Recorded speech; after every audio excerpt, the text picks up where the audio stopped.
warahmatullahi wabarakatuh.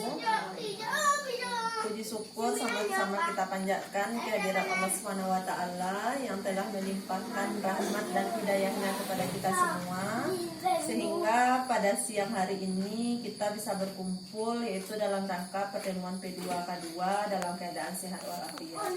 Kemudian salawat dan salam tidak lupa kita hadiahkan kepada junjungan kita Nabi besar Muhammad sallallahu alaihi wasallam yang telah membawa kita dari alam jahiliyah ke alam yang berbudi pekerti dan berilmu pengetahuan seperti kita rasakan pada saat sekarang ini.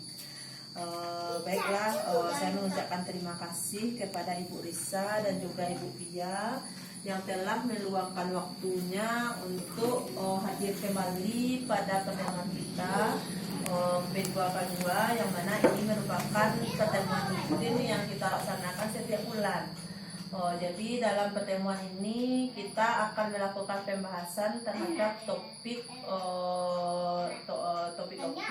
yang mana sebelumnya itu kita telah membahas tentang penelantaran anak dan eksploitasi anak ya Bu ya. Nah, jadi harapannya baik itu di lingkungan keluarga kita maupun di lingkungan masyarakat yang ada di sekitar kita itu tidak terjadi penelantaran dan juga eksploitasi terhadap anak. Jadi anak itu harus diberikan hak sesuai dengan usia mereka ya Bu. Jadi baiklah Bu, pada hari ini itu kita akan membahas tentang modul kesejahteraan sosial, tidak mana dalam modul ini itu terdapat dua bahasan. Yang pertama penyandang disabilitas, yang kedua tentang lansia. Baiklah, untuk pertemuan ini kita itu akan lebih mendalami tentang penyandang disabilitas. Jadi sebelum kita memulai pembahasan materi pada pertemuan kita kali ini, terlebih dahulu itu kita membaca doa ibu-ibu agar pertemuan kita ini diberkahi dan dirahmati oleh Allah. Berdoa dimulai. Selesai. Ya. Baiklah, sebelum kita melihat ke flip chart terlebih dahulu, mungkin saya bertanya baik itu kepada Ibu Risa maupun Ibu Pia itu mengenai penyandang disabilitas. Mungkin ibu-ibu bisa mengemukakan dengan bahasa kita sendiri itu penyandang disabilitas itu kalau dalam bahasanya kita apa sih? Cacat. Ya, benar sekali. Tepuk hebat untuk kita semua ya Ibu.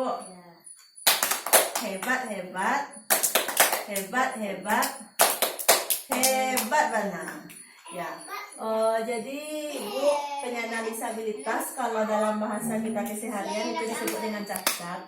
Jadi kalau dalam bahasa detailnya mungkin itu kita bisa membaca setiap orang yang memiliki keterbatasan fisik, intelektual, mental, dan atau sensorik dalam jangka waktu lama yang dalam berinteraksi dengan lingkungan dapat mengalami hambatan dan kesulitan untuk berpartisipasi secara penuh dan efektif dengan warga negara lainnya. Jadi mereka memiliki keterbatasan atau disebut dengan cacat. Disabilitas ini merupakan ragam dari manusia. Jadi pencipta kita itu menciptakan manusia berbagai ragam, itu berbagai bentuk. Jadi kalau kita lihat di dunia ini Ibu, mungkin tidak ada manusia yang serupa Ibu, maksudnya sama persis gitu. Kalaupun ada orang yang kembar, tapi itu pasti ada perbedaan. Kemudian juga kita diberikan beda jenis kelamin, itu ada perempuan dan ada laki-laki. Termasuk di sini sebagai makhluk Tuhan, kita itu ada yang diciptakan dengan kesempurnaan. Kemudian juga ada yang memiliki keterbatasan atau cacat atau disebut dengan penyandang disabilitas. Jadi kita sebagai kita sebagai makhluk dengan kesempurnaan itu diharapkan lebih memiliki banyak rasa syukur ya Ibu. Ya. Jadi di sini mungkin saya bisa minta tolong kepada Ibu Isa, tolong membacakan tentang hak-hak dari penyandang disabilitas. Untuk hidup yang bebas dari cercaan, mendapat perlindungan, mendapat bantuan hukum, bersekolah, bekerja, hidup sehat, beribadah, berolahraga, bebas dari kekerasan, eksploitasi, tidak dikucilkan, diperlakukan sama dengan orang lain. Ya. Terima kasih Bu Risa. Jadi kalau kita lihat tentang hak disabilitas di sini, jadi haknya itu sama dengan makhluk lainnya. Jadi manusia yang memiliki kesempurnaan. Jadi ya seyogyanya kita sebagai orang yang dengan kesempurnaan atau tidak menyandang disabilitas itu menghormati hak seperti yang tertera di depan ya Bu ya. Jadi kemudian kita mungkin bisa lanjut itu tentang jenis-jenis disabilitas. Namun sebelumnya Ibu, mungkin di sini saya akan menayangkan video tentang itu adanya anak yang dengan disabilitas. Mungkin Ibu bisa menonton film ini dulu.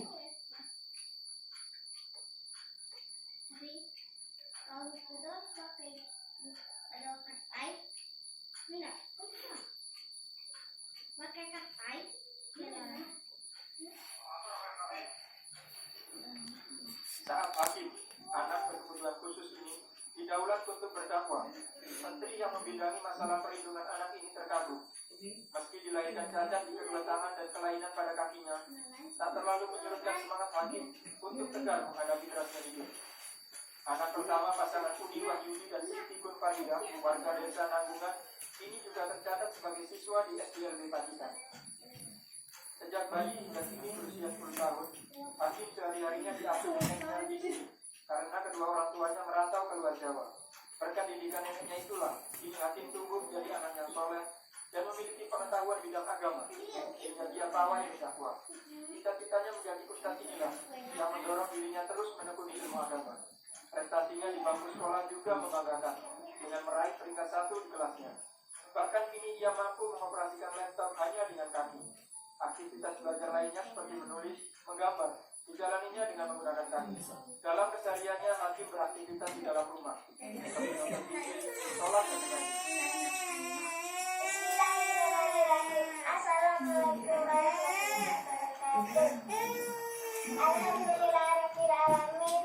Wabihi nasta'in. Alhamdulillahirabbil wassalatu wassalamu ala asrofil anbiya'i wal mursalin wa ala alihi wa sahbihi ajma'in. Amma ba'du. Kepiawaian paling baik Hakim dalam berdakwah dan sering melontarkan hidup segar dinilai masyarakat Pacitan sebagai anak ajaib karena memiliki bakat dan kemampuan lebih. Walau terbatas secara fisik, keluarga Hakim bersyukur anaknya dikaruniai pemikiran luas di bidang dakwah keagamaan. Heri Wicaksono melaporkan dari Pacitan. Ya, sudah menonton filmnya ya Bu. Ya. Jadi di sini ada Heru yang mungkin bisa dijuluki sebagai anak cacat yang ajaib ya Bu.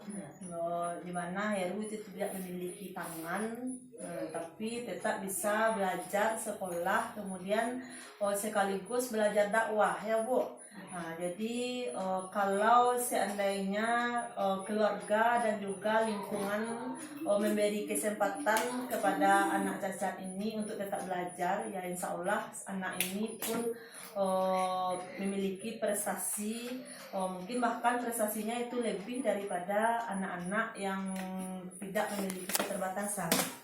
Jadi di sini ibu-ibu jenis disabilitas sendiri yang pertama adalah disabilitas fisik. Disabilitas fisik ini mungkin tidak memiliki tangan, tidak memiliki kaki, ataupun ya mungkin yang lainnya, yang mana itu harus adanya bantuan untuk melakukan aktivitas. Kemudian yang kedua disabilitas rungu atau wicara, atau dalam bahasa kitanya apa Bu? rungu atau bicara, tidak bisa berbicara. Ya, bisu. Bisu ya Bu ya. Kemudian disabilitas netra, tidak bisa melihat Bu. Ya, rabun atau buta ya. Kemudian disabilitas mental dan juga ada disabilitas intelektual. Kemudian dari segi tingkatan disabilitas sendiri, disabilitas itu ada 3. Disabilitas berat, kemudian disabilitas sedang, kemudian disabilitas ringan.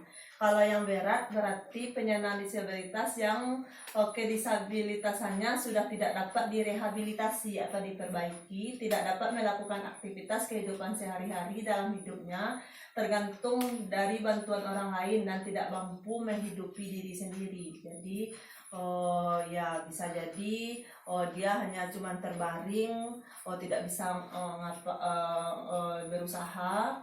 Kemudian untuk disabilitas sendiri kita itu perlu memberikan pelayanan khusus kepada disabilitas baik di masyarakat maupun di dalam keluarga. Jadi di sini Ibu dapat kita simpulkan penyandang disabilitas merupakan bentuk dari keragaman manusia, yang mana kita harus menghormati penyandang disabilitas. Yang kedua, penyandang disabilitas juga warga negara yang harus dipenuhi hak-haknya. Yang kemudian yang ketiga, penyandang disabilitas tidak boleh didiskriminasikan dalam arti bahasa kita adalah dikucilkan ya Bu ya. Bahkan mungkin kita juga ada menemui beberapa keluarga mungkin saat memiliki anggota keluarga yang penyandang disabilitas itu mereka menyembunyikan anggota keluarga tersebut, padahal itu adalah makhluk ciptaan Allah ya Bu ya. Jadi mudah-mudahan itu tidak terjadi kepada kita. Baiklah Ibu-Ibu, demikian materi kita untuk hari ini, yaitu tentang penyandang disabilitas. Jadi di sini kita perlu menghargai hak-hak dari penyandang disabilitas karena ini merupakan keragaman dari manusia. Jadi jangan sampai kalau ada penyandang disabilitas di lingkungan kita itu kita tidak menghargai haknya. Jadi kita harus menghargai hak-hak mereka. Baiklah Ibu, demikian pertemuan kita kali ini. Saya berharap Ibu-Ibu tetap kembali hadir pada pertemuan berikutnya, yang mana kita akan membahas tentang kesejahteraan lansia. Jadi saya berharap tidak ada di antara Ibu-Ibu yang tidak hadir pada pertemuan berikutnya.